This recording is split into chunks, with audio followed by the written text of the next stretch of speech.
So itong si employee ay na-hire noong March 2011 for 3 months under a consultancy agreement. So yung pinirmahan niyang kontrata ay consultancy agreement. Ibig sabihin siya ay isang consultant ng kumpanya.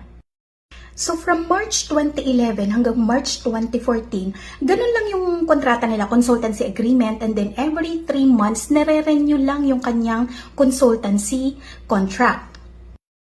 Ngayon pagdating ng March 2014, binago yung kanyang kontrata. This time, fixed term employment naman. Pero same pa rin. 3 months, then nire-renew lang hanggang umabot ito ng 2016. So, nagkaroon ng increase sa sahod niya from 25,000 sa kanyang fixed term employment contract naging 27,000. Noong November 8, 2016, nag-inquire siya sa